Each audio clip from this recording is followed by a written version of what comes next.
Welcome back to Rent and Go. I'm your host, Cody Goggin. I'm surrounded by movies, and I don't know what I'm going to say about any of them, or which ones.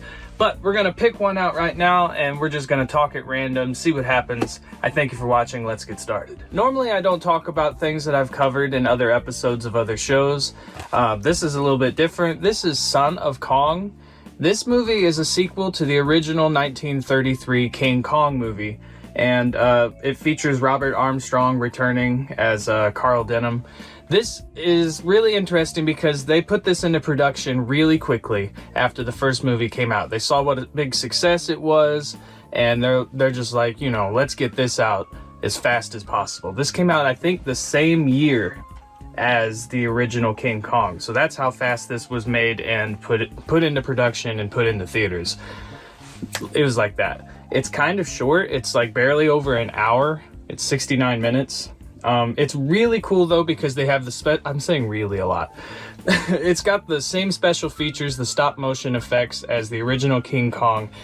You've got the son character. He's got like lighter fur.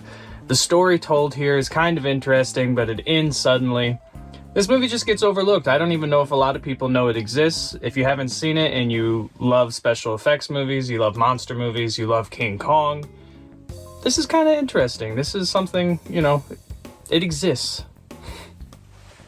Here's an unpopular opinion. I don't like Jack Nicholson as the Joker.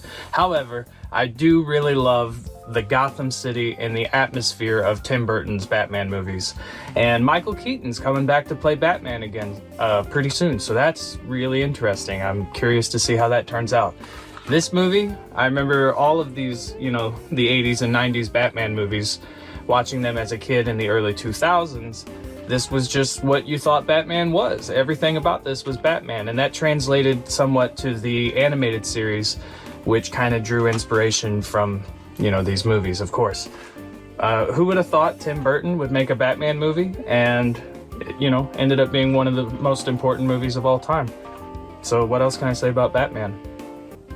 It's very typical to hate on these movies. And believe me, I agree with almost all of the criticism that everybody has about them. There's too much CGI, and there's stuff added to the story that didn't need to be there. It's a little overinflated. It was a short kid's book blown into 3 movies that just was never going to have the same sort of epic content that Lord of the Rings had. However, I think if you watch these movies and then go right into watching Lord of the Rings and, you know, you marathon it, I've only done it one time, all of them, but I think when you do that, it flows pretty good, and by the time you get to the end of Return of the King, when Sauron's tower's falling over, it feels like you've been on a massive journey, and it makes that moment feel that much bigger. So maybe try that out, and maybe these movies come across a little bit better that way. These next 2 movies are getting some sort of television spin-off. That's been in the news recently. Robert Downey Jr. is producing new Sherlock Holmes TV. That's going to be cool, I guess. I liked these movies when they came out. They're kind of action-packed for what I expected Sherlock Holmes to be.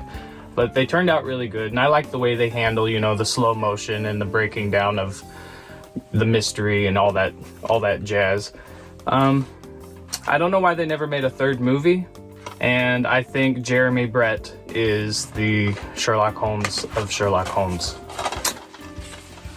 That's going to do it for another edition of Rent and Go. I'm your host, Cody Goggin. I thank you for watching. Leave a like and a comment below. Subscribe if you're watching this on YouTube, and we'll catch you in the next one.